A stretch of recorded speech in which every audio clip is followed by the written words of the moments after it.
ព្រោះថ្ងៃណាខួរក្បាលខ្ញុំមកសហការតែជាមួយម្ហូបនឹងហ្មងហើយធ្វើម្ហូបថ្ងៃហ្នឹងគិតដល់ថ្ងៃស្អែកមិនដឹងថាធ្វើជាម្ហូបអីអញ្ចឹងបងប្អូនចាជំរាបសួរសំណាប់ចិត្តសំណាប់បេះដូងបងប្អូនទាំងអស់គ្នាថ្ងៃហ្នឹងបងប្អូនទាំងអស់គ្នាមកជួបជាមួយនឹងជេលីម្ដងទៀតហើយបងប្អូនគាត់អ្នកតាមដានខ្ញុំការធ្វើម្ហូបរាល់ថ្ងៃហ្នឹងសូមបងប្អូនទៅជួយ Subscribe ក្នុង YouTube ខ្ញុំម្នាក់មួយផងណាបងប្អូនចាហើយថ្ងៃហ្នឹងគឺថាផ្ដើមចេញជាខហ្នឹងដោយសារកាលពីថ្ងៃមុនគឺថាឃើញតាពាំងនឹងដុសវែងល្មមហើយបើសិនជាឃើញតាពាំងដុសល្មមអញ្ចឹងហើយបើសិនជាមិនកាត់ទេតាពាំងនឹងអាចលូតខ្លាយជាអាស័យអញ្ចឹងណាបងប្អូនដល់ពេលអញ្ចឹងទៅក៏កាត់យកមកហើយក៏ហៅទំនុកថាមិនដឹងជាធ្វើអីស្លោអីហ្នឹងក៏យកតាពាំងនេះយកមកស្រោដាក់ក្នុងទុកខ្លះសេក្នុងទូទឹកកកទៅបងប្អូនកាលណាស្រោអញ្ចឹងពេលណាដែលយើងត្រូវការយកមកខអញ្ចឹងបងប្អូនគឺថាមានភ្លាមដូចថាយើងចាំបាច់ចាំងាស់ចាំស្ងោរអីម្សាទៀតអីអញ្ចឹងណាបងប្អូនដោយសារតាពាំងខ្ញុំយកមកកាត់ស្រោស្ងោរហ្នឹងគឺថាខ្ញុំស្ងោរឆ្អិនល្មមស្រេចហ្មងហើយនិយាយទៅការខនឹងតាមគ្រួសារណាក៏ចេះដែរមែនទេបងប្អូនចេះតែទាំងអស់គ្នាប៉ុន្តែគ្រាន់ថាការខ្ញុំខនឹងគឺថាខុសប្លែកពីបងប្អូនបន្តិចដែលថាជាដំបងបន្ទាប់ទៅមកខ្ញុំក៏ដាក់ជាមួយឆ្នាំហ្នឹងរៀងក្តៅសិនណាបងប្អូនចាហើយសម្រាប់ជាស្ករក្រហមស្ករត្នោតហ្នឹងគឺថាខ្ញុំប្រើចំនួនមកលភាពពេញហ្នឹងអញ្ចឹងទៅបងប្អូនចាហើយ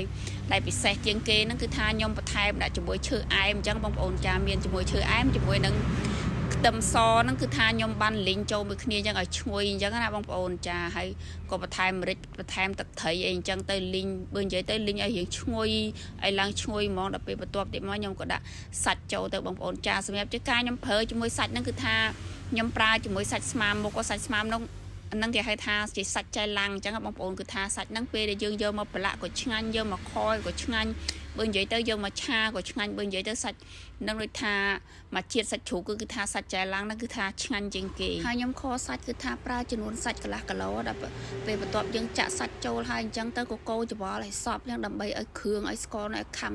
ចូលជាតិជាមួយសាច់អញ្ចឹងណាចាហើយក៏បន្ថែមជាមួយនឹងអំបិលបន្តិចទៅហើយជាមួយនឹងប៊ីចេងចាអំបិលគឺថាដាក់បន្តិចសិនបានព្រោះឲ្យថាមានជាតិទឹកត្រីដែរអញ្ចឹងហើយមើលទៅសាច់ពុះនឹងប្រហែលជា 4-5 នាទីអញ្ចឹងទៅបងប្អូនដល់ពេលបន្ទាប់មកខ្ញុំក៏បន្ថែមទឹកមកល្មមអញ្ចឹងបងប្អូនកុំអាប់ដាក់ទឹកច្រើនពេកដែលថាដាក់ទឹកមកល្មមសិនហើយមើលទៅទឹកនឹងយើងពុះ